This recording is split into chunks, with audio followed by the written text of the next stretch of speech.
15 अगस्त उत्तर प्रदेश में आता है, 26 जनवरी आती है, तो ऐसा लगता है कि अब जान जोखिम में फंसी। मेरे दुनिया के लिए राष्ट्रीय पर्व होंगे भारत के, नज़रबंद जैसे इंसान रहता है वैसी ज़िंदगी काटते हैं। गुनाह मेरा सिर्फ इतना है कि हमने इंसाफ की मांग क्यों की। हमने उत्तर प्रदेश जैसे प्रदेश में इंसाफ की मांग करी थी, उसी दिन हमने अपने सर पे कफन बांध दिया था। उसने धज्जियाँ उड़ा दी हैं, कोई मतलब ही नहीं उसको उम्र कैद से। वो कहता मेरे पर फर्क नहीं पड़ता उम्र कैद, क्योंकि वो जेल में रहा ही नहीं। उत्तर प्रदेश में इंसाफ मांगना उसी तरीके से है जैसे कि लोहे के चने चबाना उससे कठिन काम है, इतना कठिन कि आम नागरिक की औकात क्या है। एक तो आम नागरिक और ऊपर से महिला की औकात क्या है। नमस्कार, मैं सील भारद्वाज, नेविक टीवी देख रहे हैं आप। वो मधुमिता हत्याकांड जिसने एक समय में राजनीति में हलचल ला करके रख दी थी, आज उन्हीं की बहन निधि शुक्ला हमारे साथ मौजूद हैं। आज आपने प्रेस वार्ता करी है, क्या मांग आप रख रही हैं? देखिए, आज हमने आप लोगों को किसी खास प्रयोजन से बुलाया है, क्योंकि अब मधुमिता केस में जब सुप्रीम कोर्ट ने उम्र कैद की सज़ा जारी रखी तो हमें ये लगा कि इंसाफ हो गया, लेकिन मेरा ये वहम था, क्योंकि अमरमणि कभी जेल गया ही नहीं। इसके लिए हम सुप्रीम कोर्ट आए, और सुप्रीम कोर्ट आने के बाद अब हमें ऐसा लग रहा है कि ये लड़ाई लंबी चलेगी। इतने साल हो गए लड़ाई लड़ते लड़ते, और अब हमें लड़ाई जारी रखने के लिए हमें लोगों से आर्थिक मदद की ज़रूरत है, क्योंकि ये लड़ाई, ये जंग सिर्फ हमारी और अमरमणि की या मधुमिता को इंसाफ दिलाने की बात नहीं रह गई है। अब ये लड़ाई वो रूप ले चुकी है जहाँ पे माफियाओं ने जो एक मान्यता फैला दी है, जो एक कहावत का रूप ले चुकी है समाज में कि माफियाओं का कुछ नहीं होता है। हिंदुस्तान के आम नागरिक की औकात क्या है। एक तो आम नागरिक और ऊपर से महिला की औकात क्या है। जब चाहे मार डालो, जब चाहे कोई भी कांड कर दो, कुछ नहीं होता है। तो इन माफियाओं का ये जो घमंड है कि हम लोगों की कोई बिसात नहीं होती है, कि हमारे अपने अपने नहीं, इनके अपने अपने, हमारे आम नागरिकों के अपने अपने कुछ नहीं है, उनकी कोई कीमत नहीं है। तो अब हमारा ये मेरे जीवन का उद्देश्य बन चुका है कि अमरमणि को तो जेल जाना ही पड़ेगा कानून के जरिए।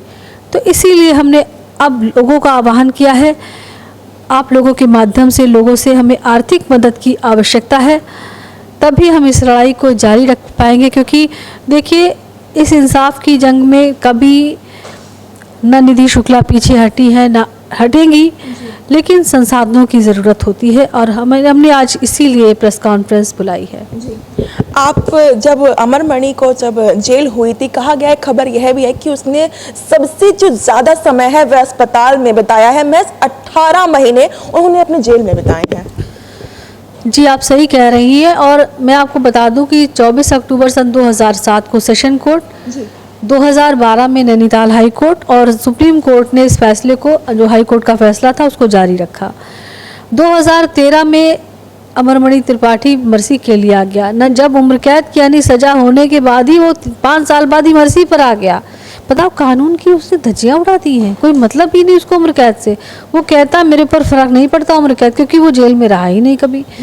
मेरे पास जो RTI से जो प्राप्त सबूत हैं वो ये साबित करते हैं कि अमरमणि पिछले कई सालों से, 12 सालों से उत्तराखंड का कैदी होने के बाद उत्तर प्रदेश में माननीय मुख्यमंत्री के गृह जनपद गोरखपुर में बाबा राघवदास मेडिकल कॉलेज में एक स्टेट गेस्ट की तरह रहा है। वो जेल कभी गया ही नहीं।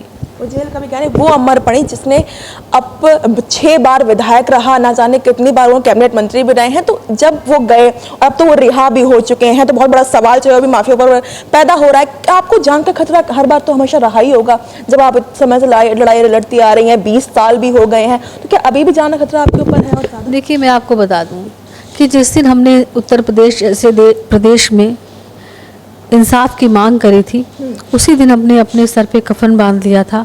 क्योंकि मैं आपको बता दूं, उत्तर प्रदेश में इंसाफ मांगना उसी तरीके से है जैसे कि लोहे के चने चबाना उससे कठिन काम है, इतना कठिन काम है। तो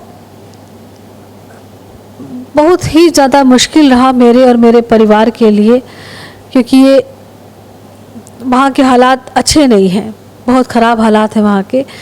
और उत्तर प्रदेश में इसीलिए अपने केस को जब हमने देखा कि हमारा कुछ हो सकता है, हम भी ना बचे, मेरे परिवार के लोग भी ना बचे, इसीलिए सुप्रीम कोर्ट में हमने याचिका दाखिल करी और अपना केस हम उत्तराखंड लिए गए। उत्तराखंड में सुप्रीम कोर्ट ने ट्रांसफ़र कर दिया और उत्तराखंड में पहाड़ी रास्तों पर, ऊंचे नीचे रास्तों पे, सर पे कफन बांध के चलते रहे। कभी क्योंकि हमने एक भी तारीख इस केस की मिस नहीं करी है, कभी जंगली रास्तों से, कभी चोर रास्तों से, कभी 2 दिन पहले, मतलब किसी तरीके से बचते बचाते रहे।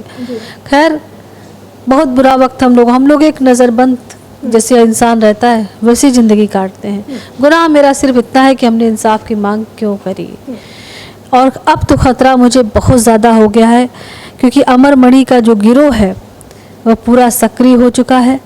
अमरमणि खुलेआम घूम रहा है और अमरमणि का बेटा अमनमणि संचार साधनों पे बराबर खुलेआम सीना ठोक के कह रहा है कि मुख्यमंत्री से उसके व्यक्तिगत संबंध है, घरेलू संबंध है। आप सोचिए ऐसे प्रदेश में मेरे लिए कितना मुश्किल है। तो क्या उत्तर प्रदेश सरकार और प्रशासन से आपने कुछ न्याय मांगने की कोशिश नहीं करी? आप उनके पास गई कुछ मदद मांगने के लिए? अरे न्याय तो हमने 15 अगस्त को ही मांगा था, सारे कागज़ भेजे थे कि अमरमणि क्योंकि देखिए जब 15 अगस्त उत्तर प्रदेश में आता है, 26 जनवरी आती है, तो ऐसा लगता है कि अब जान जोखिम में फंसी। मेरे दुनिया के लिए राष्ट्रीय पर्व होंगे, भारत के लिए, मेरे लिए ये डर का विषय है। वो इसलिए क्योंकि ऐसे ही मौक़ों का फ़ायदा उठा करके कानून को किनारे, मतलब एक कानून को मुँह चढ़ा करके ऐसे अपराधियों को छोड़ा जाता है।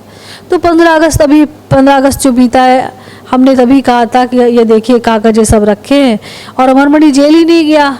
और फिर सबसे बड़ी बात है, जो नीति बनी थी उत्तर प्रदेश में नंबर 3 पे ही उसमें लिखा था कि जो बलात्कार और हत्या के आरोपी हैं उनको समय के पहले ना रिहा किया जाए।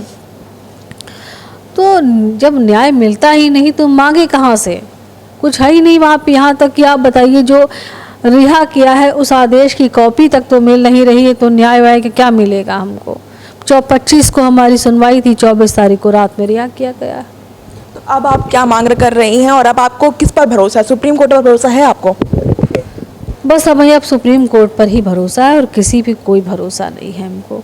अब सुप्रीम कोर्ट पे भरोसा है, वही अमरमणि, क्योंकि अमरमणि की अब हम अगर सुप्रीम कोर्ट को मेरे साथ इंसाफ करना है और अगर वास्तविक जेल अमरमणि को भेजना है, इस देश में इंसाफ है, तो अमरमणि को सिर्फ तिहाड़ भेजा जाए, क्योंकि उत्तराखंड में भी कभी ये जेल में नहीं रहा, उत्तर प्रदेश में नहीं रहा।